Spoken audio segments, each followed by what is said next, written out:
listening to Bad Decisions with Jas.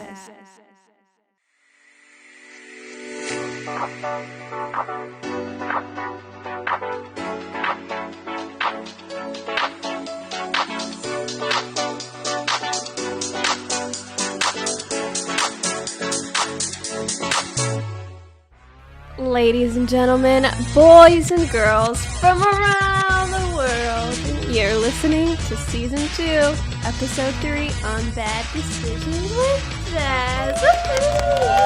I kind of like the little woohoo entrance. This is how I do it now. I just kind of started with Episode 1 of this season, and now we're just going to keep it snowballing into the next episode. Episode 3, wow. I guess I can't really wrap my mind around it.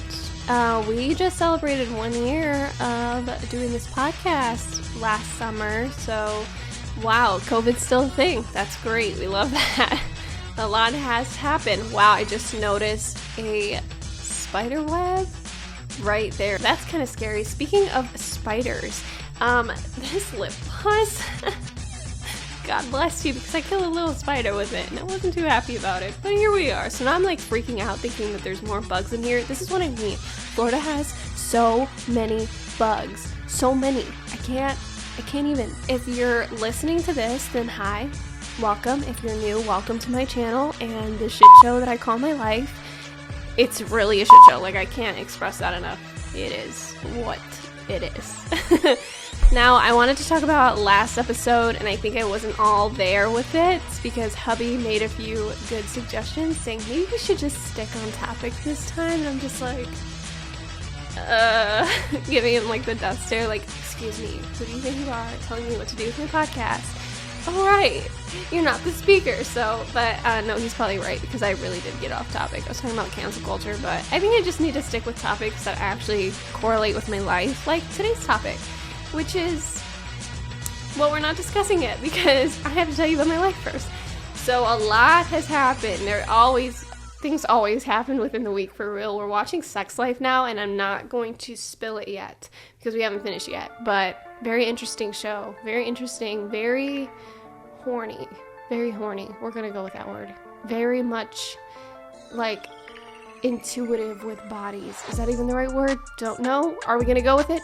Absolutely. I said I wasn't going to swear in this podcast. I said, when I started the season, I said, I'm not going to swear in these episodes, and look at me, I've probably used like 10 curse words in a matter of like 5 minutes. Actually, lies, it's only been 2 minutes and 49 seconds, so way to go, Jas. So I did virtual packing. Yes. What is that, you might ask? I don't even know what it is. So basically, I was stuck at work, and hubby was at home, and we were going to go to Mississippi for the weekend. Well, we had to pick up my car from Lexus, which there's nothing to do in here, and I really meant it when I said that. The nearest Lexus dealership is 3 hours away, so we had to take my car in for an oil change, and she's such a badass. I love seeing my car. We had like a little mini version of a Lexus that was loaned to us for the time being while my car was in the shop, and on our drive there, it was not the move, because I have a tank of a freaking car. No, she is a tank, and she is huge, and lots of space, lots of leg room, and the car we got did not nearly have that at all, and I was not living for it, and neither was hubby. For somebody who drives a truck, who likes big space, likes big cars, that was not the move. But they said, he told me when he got the car, they were like, this is going to be like an appreciation car, basically, so you're just going to appreciate your car a lot more when you get this car. But my sister drives that car, and God bless her, I don't know how she freaking does it. I don't know how she does it, but we went to Mississippi this weekend. I virtually packed, meaning he sent me a video of our closet, and I picked outfits based on what I could see in that closet for us to pack. Now, I'm an overpacker, 110%. I pack everything. It's like I'll be gone for months, when in reality, I was gone for not even 24 hours. We left Friday, we got back Saturday.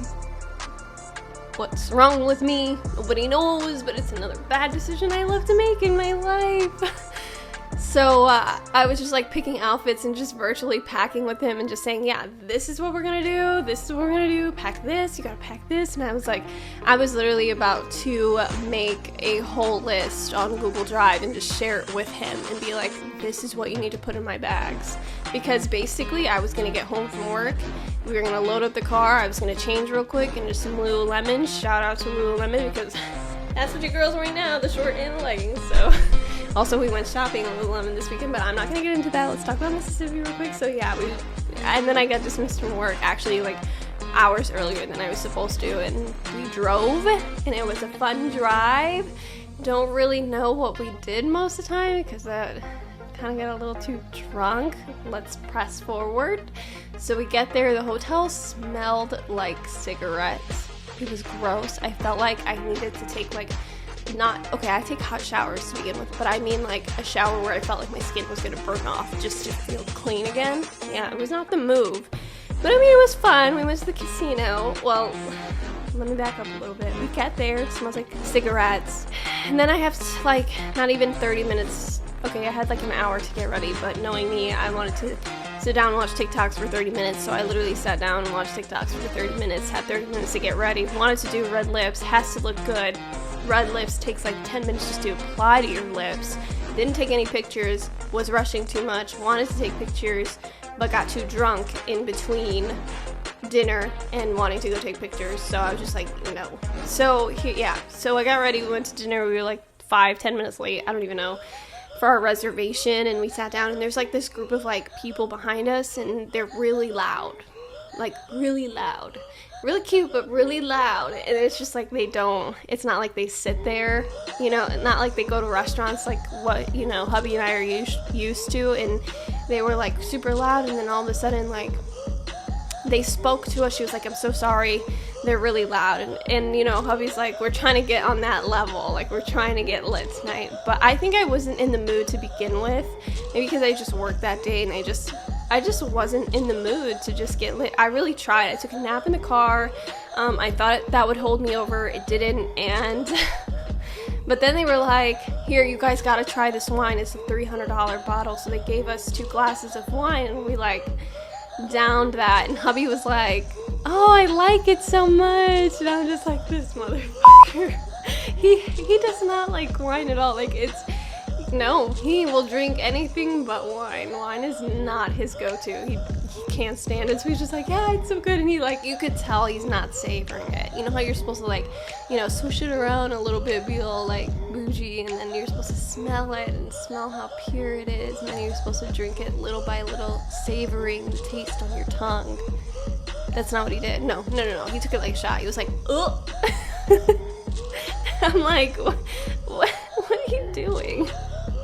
Anyways, I'm gonna ramble. So afterwards, we went to bed. I went to bed. I was like, you know what? I don't want to go out to the casino tonight. I'm so sorry. But you go. You have fun. Do your thing. So he tucked me into bed, and he was like, are you sure it's okay? Like, he asked me like 30 times, are you sure it's okay? And I'm just like, yes, I promise you. It is so okay that you go to the casino just without me. Like, I don't mind. Have fun. Do your thing. Don't stay out too late, and be safe, make smart decisions. Luckily, the hotel we were in was also the casino, so I didn't have to worry about him driving or taking an Uber or anything like that. No, he just went downstairs, and he came back up, and he was ready for bed. And I don't know what time he got home. I was knocked out. I was sleeping peacefully. Jas likes to sleep diagonally. It was wonderful. I got sleep like that, and so I didn't do anything. The next morning, I was a little hungover. And we went to the pool, but we didn't really stay there long, and then we were playing roulette and lost a lot. And then we went to go take a nap and get ready and pack up our room and whatever, and on our way out, we were just like, okay, let's play one more, Lost again. Nope, not the move, not the vibe, not it. No, so actually we went to go get breakfast, and we went to a buffet at a different hotel / casino. Went to that casino and got all our money back. So we were very happy about that. Gambling is not the move. If you think you're gonna make money off of gambling, I think you're better off going in a casino saying, I'm just gonna lose this money and that's gonna be okay, and then you're more inclined to win. Don't like casinos. It's a mind game, I feel like. And it's like, you think if you just do it one more time, you'll make it, and then you don't, you know? You just gotta know when to, like, pull out. That's what she said. Yeah, so did you guys notice that the baby did a public apology? I wondered how that was going to go down, but that's all I wanted to say about it. And I think that is what I wanted to talk about. I keep forgetting to say, actually, now that we're up here, and I remembered this time, on Wednesdays we wear pink. Like, what? Mean Girls vibes here. Just kidding, we're nice girls here. We are nice. We don't judge people here. Psych, I judge people, but that's okay. But yeah, on Wednesdays we wear pink. Have you guys noticed I'm gonna wear pink? Man, I'm so mad at myself for not saying that. Like, did you guys like my little new profile picture for XOXO Jas? Thought it was kind of cool. Made it myself.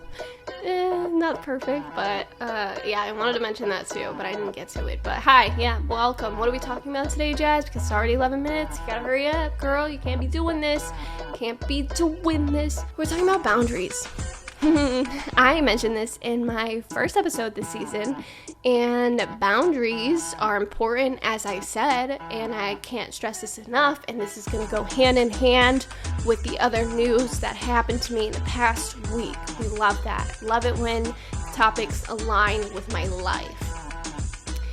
Boundaries should be established in your personal life, like with you. Like, only you. Boundaries to yourself. Know what your limits are. Know who you are. Know what you will not do. It goes hand in hand with your morals, usually. Just have those boundaries. Can't stress that enough. Boundaries are crucial to yourself.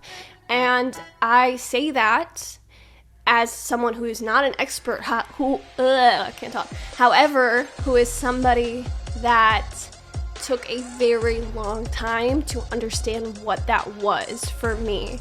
Like, how come things that happened to me, I felt this way, and things that happened to me this way, I felt this way about it. Like, what were my lines? And yes, that does come, you know, as you get older, but you still go through things younger. So have boundaries at work. Have boundaries at school. Have boundaries with your friends, with your family, and especially with yourself. If you know your personal boundaries, then 9 out of 10 times you'll have boundaries in those other aspects of your life, and that's where it matters the most. So in my first episode, I mentioned to you about my father. I talked about him a lot, and I noticed that there were a lot of boundaries with him that I was not familiar with, like with myself, before. So I talked about how he wanted to bring his girlfriend to the wedding, and I said no, and I said I was being toxic. I know that. However, that's just my personal boundary. If I don't want you to bring somebody to my wedding, in which I'm going to remember for the rest of my life, in which everybody else is going to remember for the rest of their lives, usually, then that's a boundary that I set. And if you can't follow it, then don't come. Like, I don't want you there then. You know, if you can't respect me enough to respect my boundaries, then why would I want you there? Like, it's obvious, you know, it's literally 2 + 2 is 4. Like, there's no other answer to that. It's literally 4. So, I use that analogy a lot. I'm aware of that, but it's fine. So I said I had some stories about boundaries, and this entailed with my work boundaries. So I am not a person who likes to be touched, and I know that sounds really wrong, like that's what she said, kind of wrong, but I mean, I don't like if you're if you're laughing and joking with me, don't push me, don't want your hands on me. My bubble is like 6 feet from me due to COVID. Just kidding, not because of COVID, but you get my point. It's 6 feet from me, so keep your distance. Don't like it. Don't want you near me. Don't want in that bubble. Because I noticed that when there are people that I'm uncomfortable with in that bubble, my anxiety, my heart rate, if I'm not well taken care of, then, if you're not well taken care of, then that's a problem. That's a problem, especially in your work environment.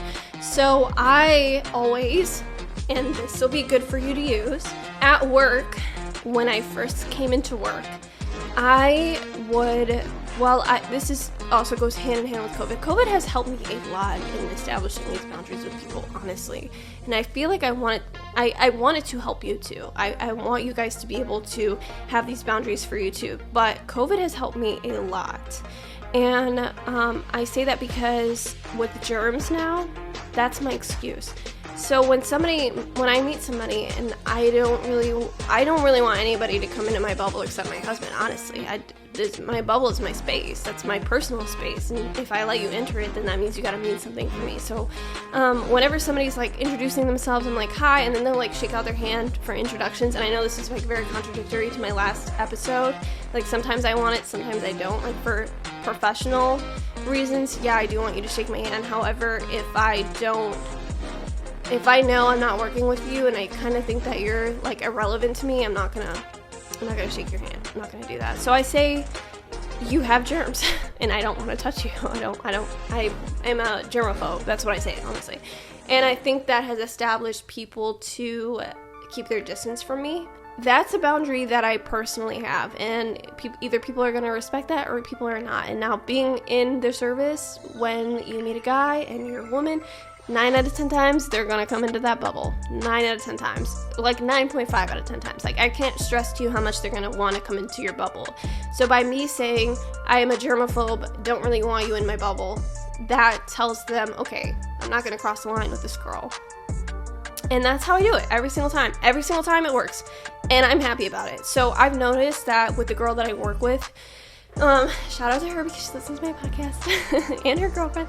But I noticed for her, like, a lot of them are like touchy-feely, like push her, like put their hands on her, put their hands on their shoulder, like, and same with the new girl that I work with. She was telling me about it too, and I'm just like, that's so wrong. Like, you gotta be able to put your foot down and not let people do that. Like, if somebody comes near me, I take a step back or I take a step to the side or whatever it is. Like, you need to establish those boundaries with those people around you, because if you don't, when you are like new, when you first get there, they're going to cross it.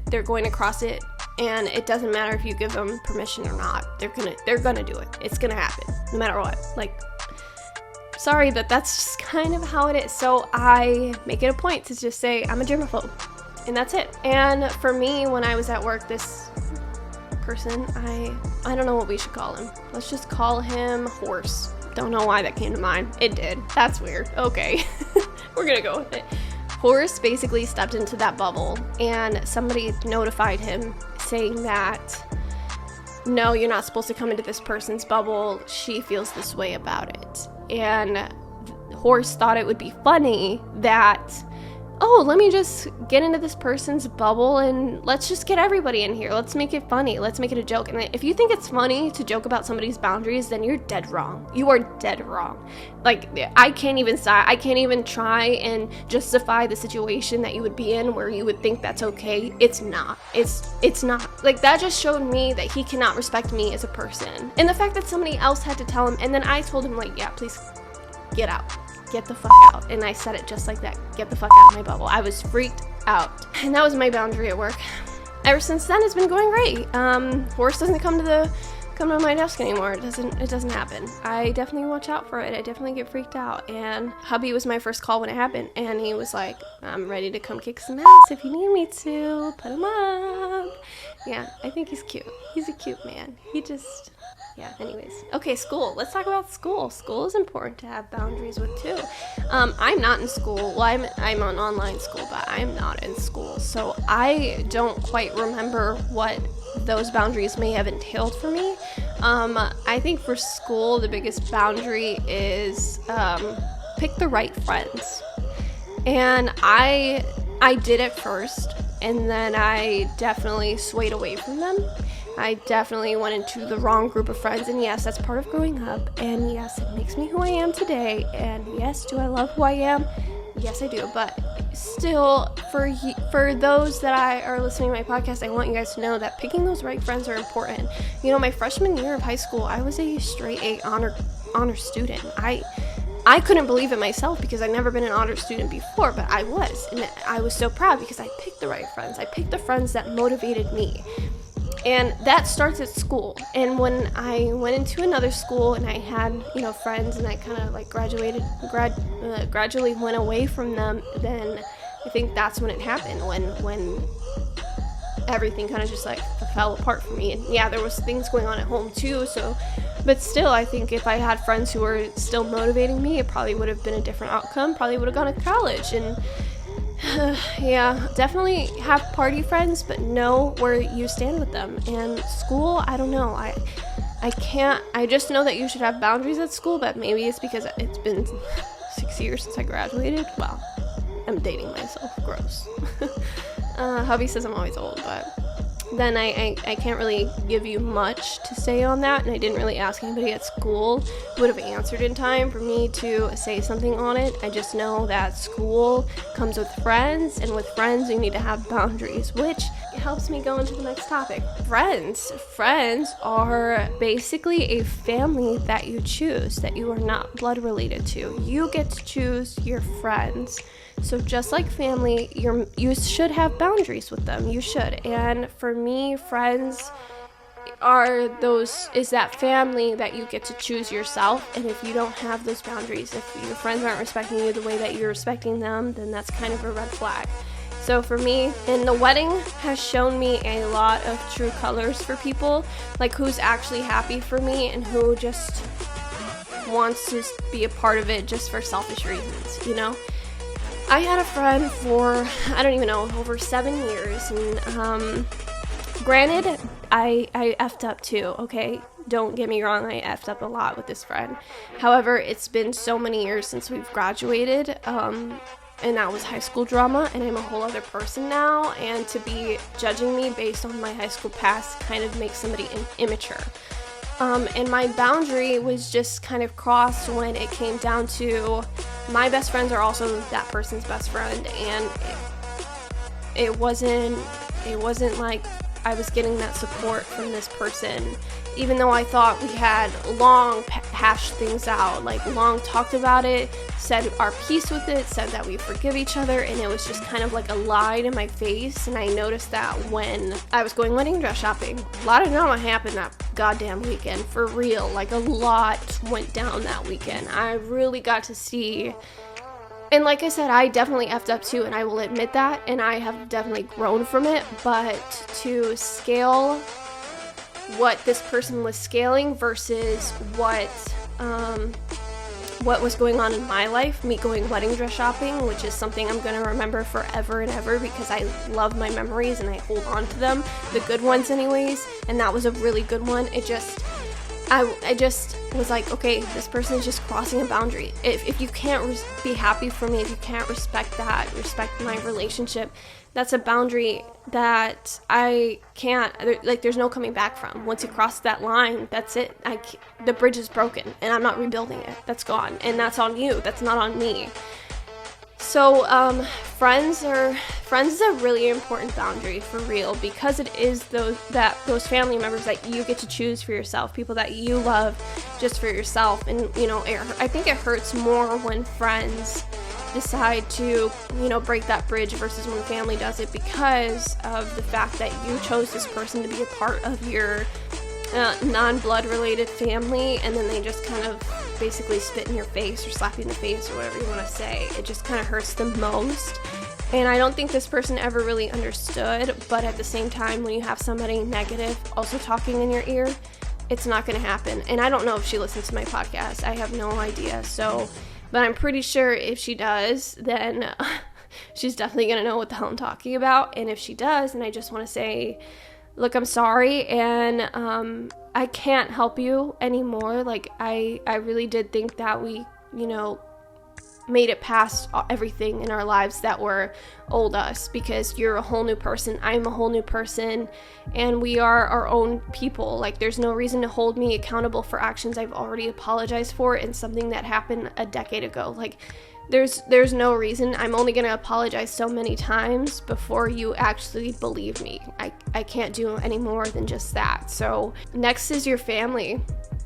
I talked a lot about my father crossing those boundaries with me, and the new tea is that he's actually trying to come back and trying to tell me that I'm gonna regret him not being invited to my wedding. Now, I never said he couldn't come. However, at this point in my life, I still am firm on what I said, that his girlfriend is not allowed to attend, and that I don't want him there if he's just gonna cause drama. Like, I think it's beneficial for everyone, including myself, including hubby, that he doesn't attend.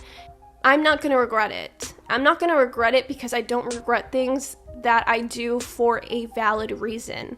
So always have a valid reason for things you're doing. And remember, you can have boundaries for family. I know that we're blood related, but this is my dad.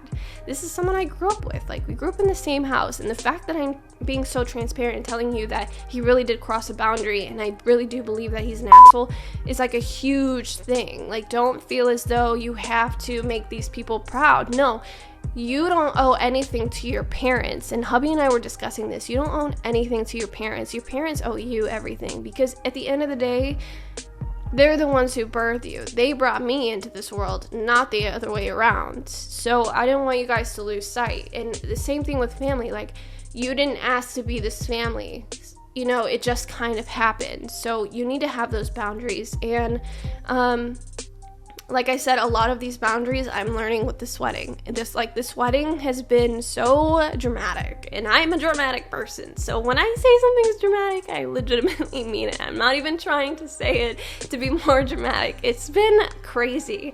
Like, this, I can't express to you how intimate this wedding is. Like, there are friends from years that we've had, like more than 2 years friends, okay? And there's family, and literally it's our first cousins, and that's the extent of our wedding. There are no other people. I did not want a big wedding. I just wanted a wedding with those that I talk to every day, or those that I see, you know, every few months whenever I go visit, or whenever we go visit, you know, hubby's family. And that's it. That's all that I wanted. I didn't want anything more than that. And I don't think people understand me when I say how intimate this wedding is. Like, honestly, if it's just my mom and my siblings, I literally wouldn't even care, because we'll have the time of our lives. Like, if it's just hubby and his family, wouldn't even mind. We'll have the time of our lives. That's how intimate this wedding is.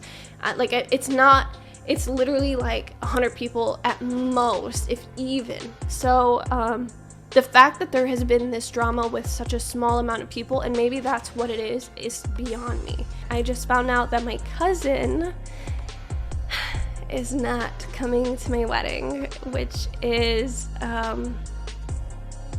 really sad. No, it's really sad, because this is somebody that has been with hubby and I through the beginning of our relationship. Like, I remember whispering, like, do you think he's a good guy? Like, do you think you could see me with him, you know?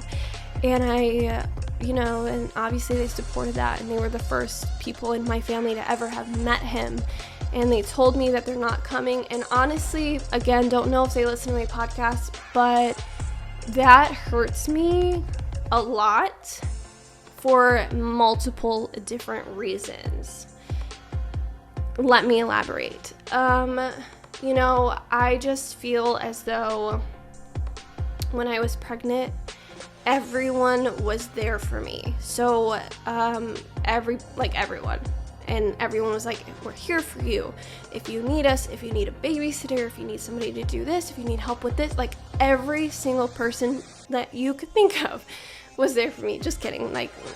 But you get what I'm trying to say. And I feel as though ever since I miscarried, they have been they just disappeared from my life, and they made me feel less important now that I'm no longer carrying a child. And that's sad. That's sad that your family, your close family at that, and you don't even want to take the time to tell me, I'm sorry for your loss. Is there anything I could do to help? No, you just make me feel like a piece of shit, that I don't mean anything to you now that I'm not having a baby, because it doesn't align with what you want in life. Now that I'm not having a baby, I'm completely irrelevant. And I feel like that truth hurt me the most, but that's now a boundary that I just discovered about myself. If you weren't there for me during that trial time in my life with how much happened, and again, I'm happy to talk about it in another episode, then that's just a boundary that you cannot recover from. Like, now that I know that you're not going to be there for me, you're not even coming to my wedding for reasons that I don't believe are good enough that you shouldn't be attending, then that's just a boundary that I'm sorry, but that's it. You just burned a bridge. And there's nothing I can do about that for you anymore. And yeah, okay, it goes both ways. I haven't really done much to check in on you either. But when you go through something trying like that and you say that you're there for me during this, during one of the happiest times in my life, when I come see you all the time driving 2 hours, even though I am pregnant, and you don't even want to come and fly, a few hours just to see me getting married, then where does that make you stand? Like, realistically, like, how would you feel if you were in that position? You would feel like crap, and that's exactly how I feel. So family boundaries, like I said, you pick your friends, but you don't pick your family, but it doesn't matter because those boundaries should still stand for either one. And that's a personal boundary that I just discovered about myself, and I know it's personal, like legitimately personal, like no pun intended, but personal, but I just wanted to put that out there because every day you learn something new about yourself, no matter what. And it's important that you remember that deep down inside, this is who you are, this is who you stand for, and remind yourself that you're a good person too for having these boundaries, because I know that doing the right thing 9 out of 10 times feels like you're doing the wrong thing, but actually if you're doing the wrong thing, you're doing the right thing. If you feel like you should cut this person out from your life because it feels, it doesn't feel right, but it feels wrong that you're letting go, 9 out of 10 times that you're doing the right thing. Like, you're letting go of that. You're respecting your own boundaries, respecting yourself, and nobody else is going to respect you if you don't respect yourself. Respect yourself in the way that you communicate, in the way that you handle situations. Respect yourself on all levels. Self-care. Make sure you remind yourself that these boundaries make you who you are, and that you're not to be fucked with if anybody decides to cross them. And if they do cross them, then that's on them, because you already said and stated your piece. You already said what those boundaries were, and if they still didn't respect you enough and decided to cross it, then what kind of person does that make them? Not the kind of person it makes you. So I don't want you guys to think that just because you set boundaries for these people, that doesn't make you a bad person at all. No, not at all. It makes you actually respect yourself more, and nobody's ever going to respect you if you don't respect yourself. And I think boundaries is a really big point on that. And I can definitely touch on like respect and how it goes in another episode if you'd like. But I think that we have cut it to a long podcast once again. I think I'm just going to decide podcasts are going to be like 30 minutes because 20 minutes to talk about an episode is perfect timing, and 10 minutes to talk about my life always happens. And I don't even mean for it to, but I feel like that's just where we're at. So I'm so sorry, but I hope that you enjoyed this podcast. I hope it was kind of like a learning curve. I know I talk about myself most of the time, but it is my podcast. I say this all the time. And I think the message that I just want you guys to get across is that, is that you should respect yourself and respect your own personal boundaries, and nobody else is going to respect those boundaries unless you respect yours first. Hopefully you get it. Probably not, because I'm always in my own world. My own mind works in its own way. Seriously, I could say something and hubby will be like, I don't even know if that was English. I don't know what you're trying to say, thinking that he can read my mind, but he can't.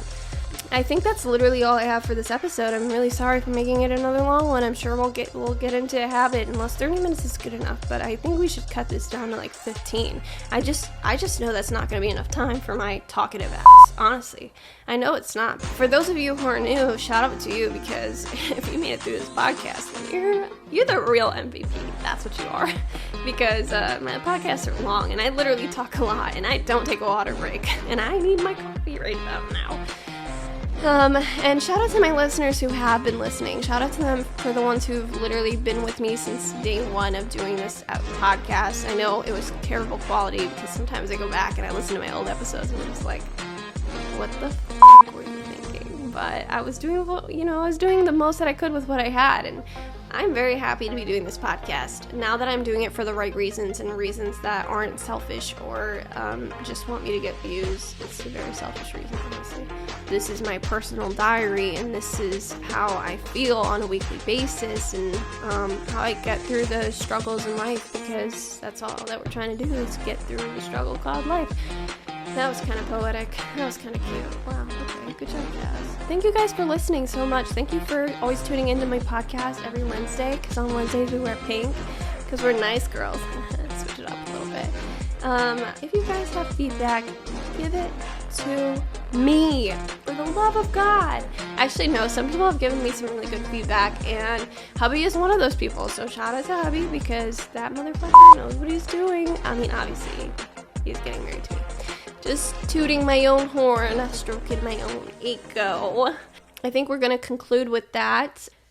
I love you guys so much. Yeah, be safe, be happy, and be loved. XOXO Jas.